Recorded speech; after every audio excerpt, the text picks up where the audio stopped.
Spellbridge Freelock, do hereby claim this castle and all the situate sands around it in the name of His Most Mighty Majesty, Emperor Golbasto, Mamari, Nevlami, Godilo, Shefin... Do stop declaiming, Spellbush. Why don't you help them finish the castle first before you start to claim it? Spellbush Freelock, conqueror of sand castles. Explorer, adventurer, master, navigator. Yes, we've heard it all so many times before. I am a master navigator. Well, he didn't look much like a master navigator yesterday. He lost his way sailing a tobacco tin across a rock pool. For your information, Brelka, I did not lose my way at all. I plotted a circuitous route in order to avoid a deadly, dangerous sea monster. A baby jellyfish. It was not a baby jellyfish. I know a deadly, dangerous sea monster when I see one. I did not spend my days at the Lily Future Nautical Society with my head buried in the sand. My maritime knowledge, I'll have you know, was laid down in the very firm footing. Oh! A very firm footing indeed, Spellbush. What was it you said about not burying your head in the sand? Sorry, Spellbush. You're right, Spellbush. No thanks to you two. If you don't mind me saying, I Hi, really think that... Two-Tree, someone's coming.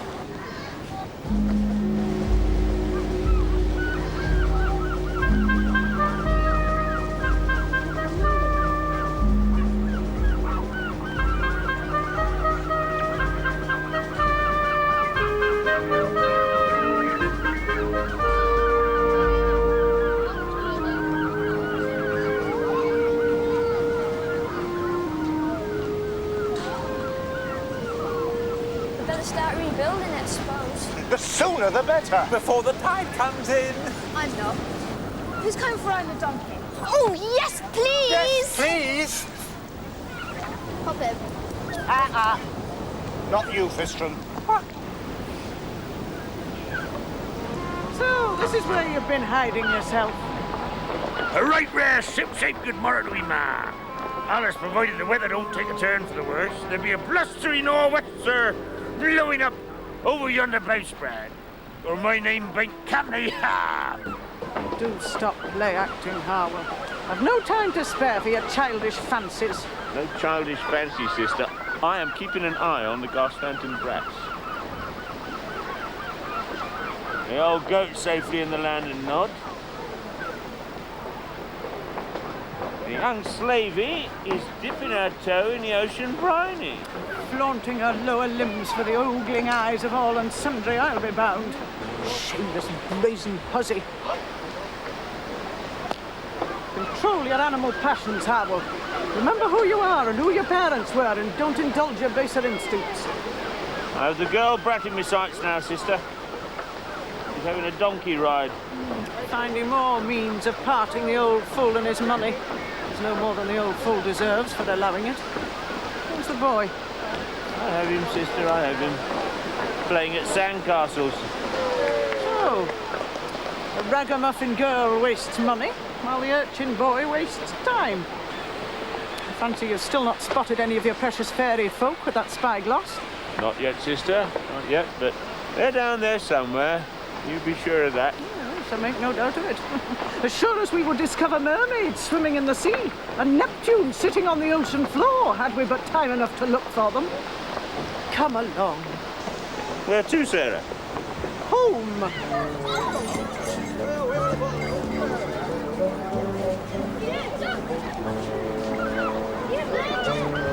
Hold on, Browker. Hold on tight. What was that again, Missy? I said it's getting cold. Oh, aye, they do as they're told, all right, Missy. It's whoa if you want them to stop. Gee up if you want them to get a move on. Gee up, Frosty. Gee up, me girl.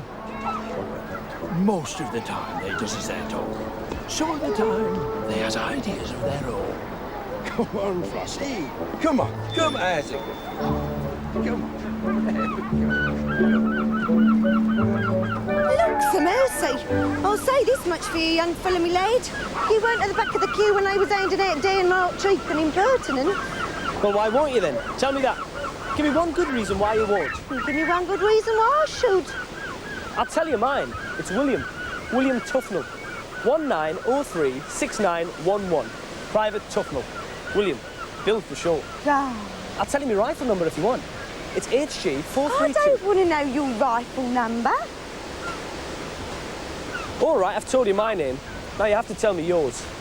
That's for me to know and you to find out. Private William Nosey Parker, Tufnell Bill for short. And speaking of Nosey Parker and Ernie Inshaw, I'll thank you to mind your business before I give you something else to mind, like a thicky perhaps.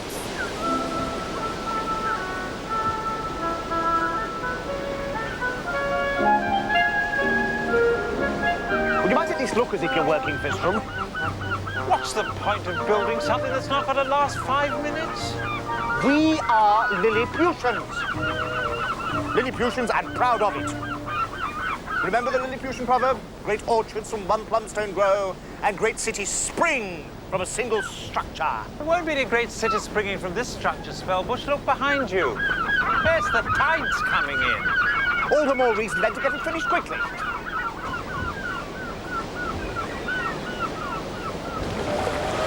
It's no use you getting on your high horse, Spellbush. You just wait until the tide comes in and then see where your argument gets you. You'll be left without a leg to stand. Thank you, Spellbush! You are naughty, It's Miss. crap. How many times must you be told? Oh, if you wish to dear. pun, you must roll your trousers up. On the other hand, Harwell, I do have some slight concern regarding the condition of the sheep's head broth. It has been congealing in the larder for almost a week. Perhaps you should take it to the workhouse. The distribution to the poor, their need, after all, is greater than ours. Harwell Mincing, I don't believe you've heard a thing I've said. Every single word, Sarah, I assure you. But you should have the opportunity of distributing the broth to the poor. Better assure your own place in heaven before we even consider mine. I'll be home later.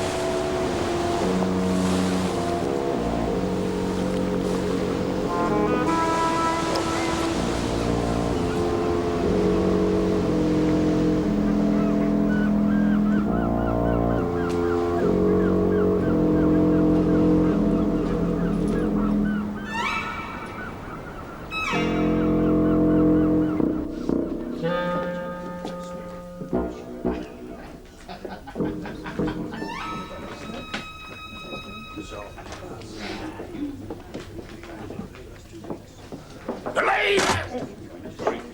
Play the ace. Belay there, me hearties! A right rare ship-shape good morning to we both. And that's provided the weather don't take a turn for the worse. Down to crows, if it ain't old Orwell. Fancy running into you. What's your arble? Hey, do us a favour, love. Slip us a drop of gin in there. And how come you're all dressed up like the dog's dinner then, Orwell? A mere ruse I have concocted in order to conclude a business deal. Business deal? You are a one, Arble. I bet it's the debt collectors after him. Nothing of the sort. Remember that time before, Professor, when the debt collectors was after him? When we hid him in that trunk in Taunton? Don't I just, eh?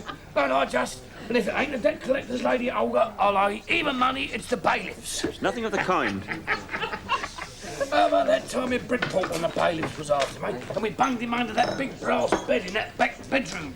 I can assure you both, Professor, Lady Olga, neither the debt collectors, nor the bailiffs, nor anyone else are pursuing me at this moment.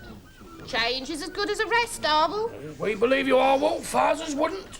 As a matter of fact, on conclusion of this deal, I expect to have made my fortune. And when the Golden Goose does come into port, you may both be sure I shall not be ungenerous in recompensing financially any person or persons who have been expeditious accessories thereto. Oh. Aye?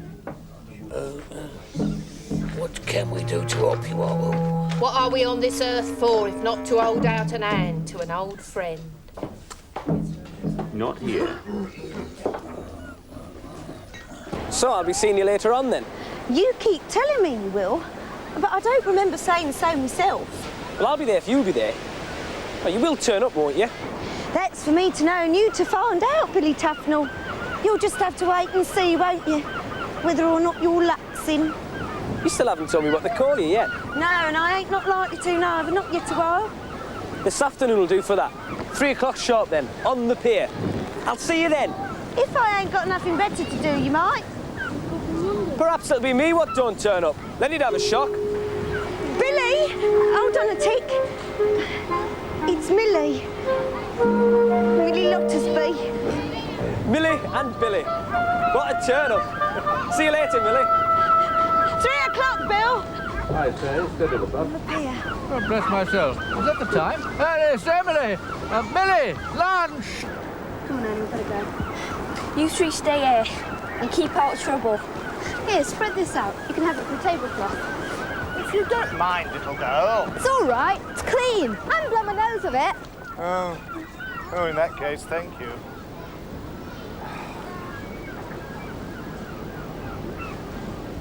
It's not 3 o'clock yet. Oh no, sir, it's No, spread not the 3 rag out, o'clock then, yet. spread the rag out. There you go. Somebody woke me with a cry at 3 o'clock. Oh, Now then. York ham, you okay? pressed beef. Roast beef? Oh, I do enjoy a picnic. I say, Fistram, but that picnic hamper takes me back. Does it remind you of anything? Only food. I'm sure I could see sausage rolls and Madeira cake. You never think of anything except your stomach. The picnic hamper man. When the glorious annals of our epic conquest are documented. A giant's picnic hamper will figure largely She might not have blown her nose on it, but she's left a sticky sweet stuck to It's it. a white gum, it's a black one. Oh, Fistram, perishing plum stones.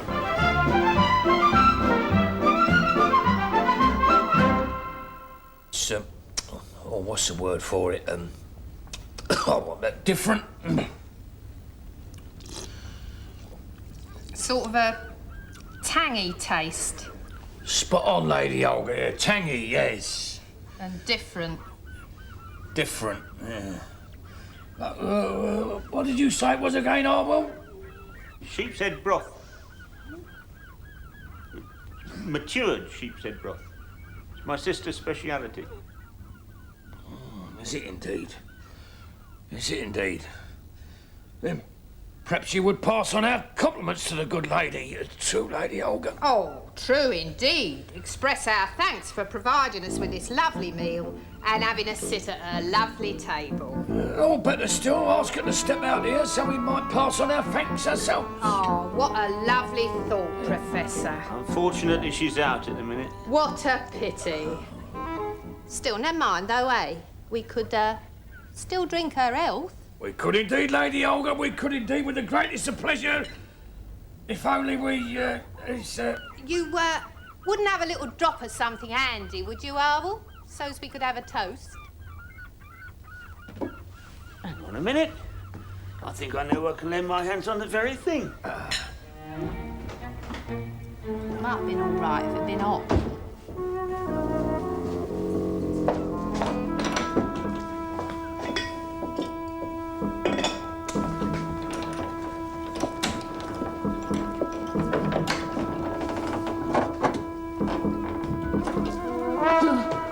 The intention of that cooking sherry, Harwell, is that it should be added to the Christmas trifle by the half teaspoon.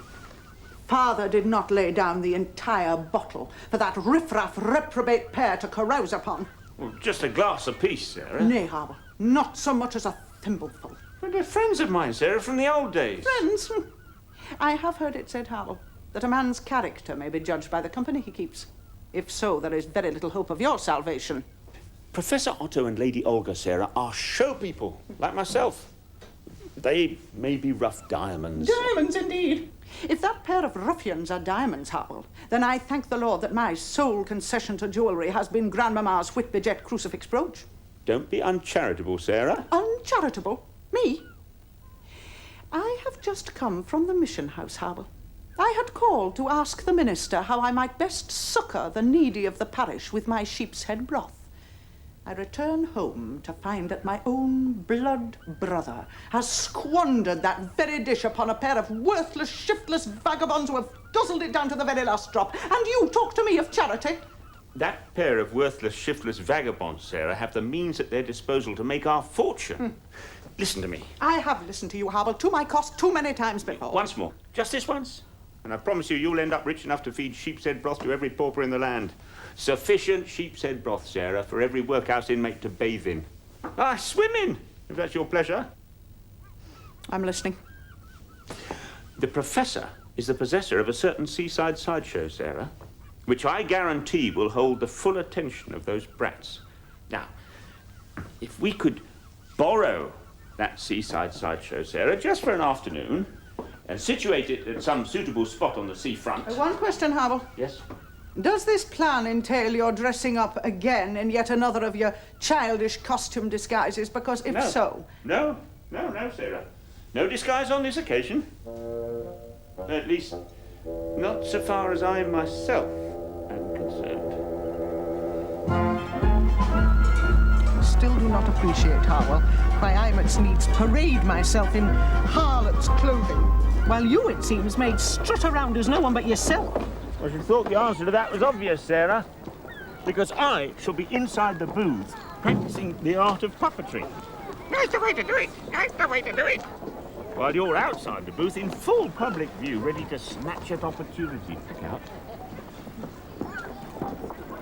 Millie Lottersby. Ooh, just look at the idle sloven, strolling around as if God gave us the daylight hours for pleasure-seeking instead of industry and toil. Ready to snatch at which opportunity? Whilst my manipulations with the Punch and Judy, Sarah, hold the Garstanton ragamuffins' full attention, you will move in, under pretence of taking up a collection, and snatch up the cunning creatures. Well, how do we know they'll have them with them? They always have them with them, sister. Well, are they likely to parade themselves, these little creatures? Always supposing, of course, that they do exist. In front of an entire audience. You underestimate their native cunning, Sarah. When better to parade themselves than when the audience's full attention is elsewhere, captivated by a master showman.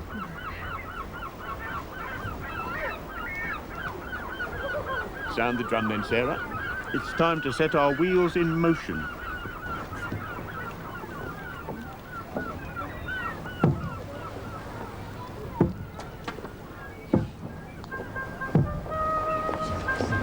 Hello, Millie. We're going to the Punch and Judy show. Nice.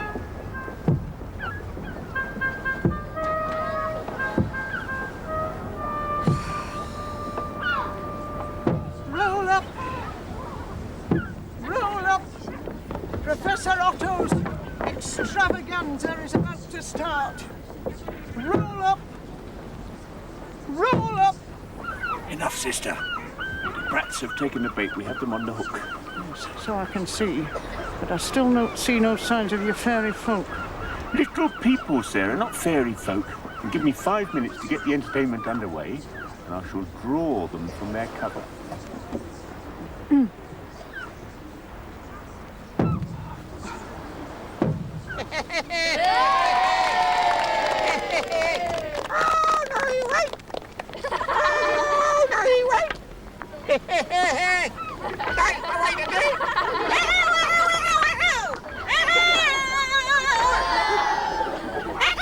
Oh, this is absolutely ridiculous. But you're not even looking at it. Of course I'm not looking at it. It's for babies. Come on, take that. It's for children. I know it's for children.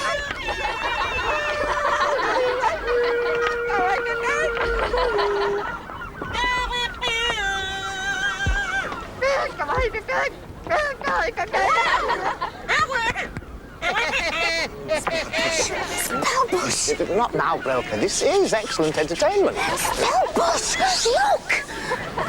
Oh. Fistral. Fistral. Fencing again. Oh. I'm not only the one villain, the other one too. Look. Waiting to pounce, I have no doubt. What now? How are we going to defend ourselves? We don't defend ourselves. We attack. But not until I give the word.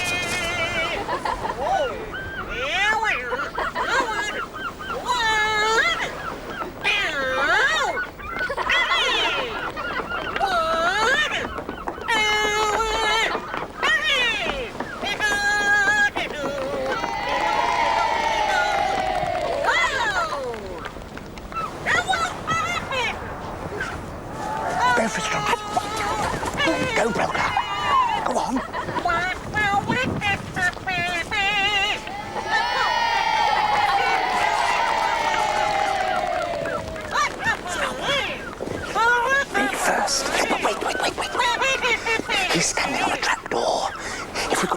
gold. Well, it must be underneath. That way.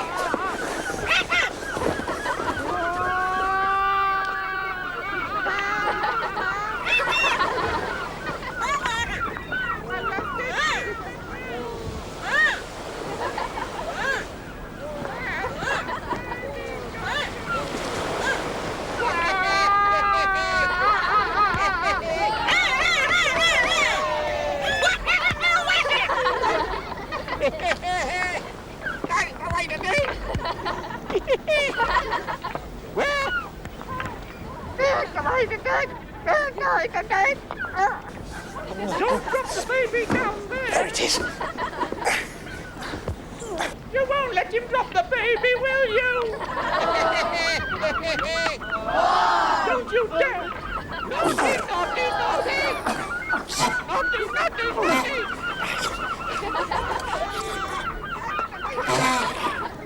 Go away, baby!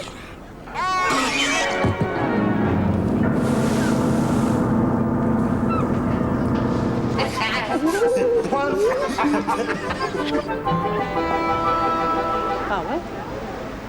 I mean, Professor Otto? Professor? Otto? Otto? Otto!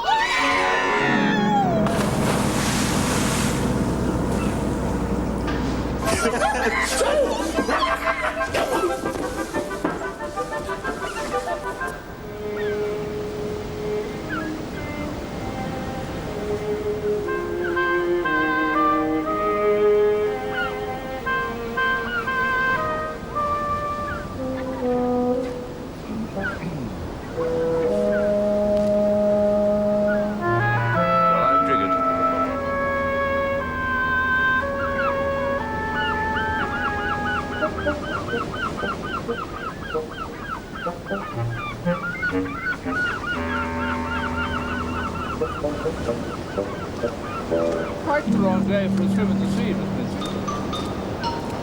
Far too chilly. Millie! Billy Tufnell, where the hangman have you been? I couldn't help it, Millie. They wouldn't let us out of camp. They sprung this kit inspection on us. Kit inspection indeed. Why didn't you tell them you had a previous engagement? Because you don't give back chat to the regimental sergeant major, Millie.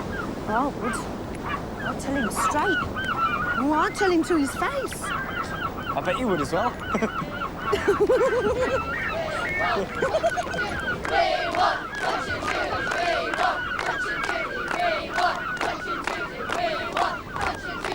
Do you really think this is going to work, Spellbush? Of course it's going to work. It's got to work. We can't let all those children down.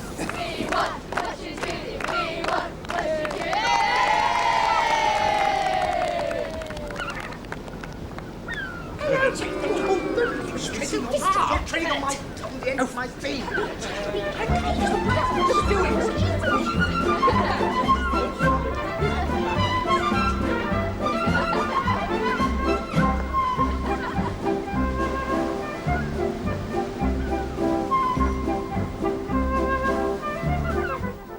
Gossip, tittle-tattle, arguments, romance and intrigue. Add several pints of Newton and Ridley and that's a sure recipe for classic Coronation Street, next here on Granada Plus.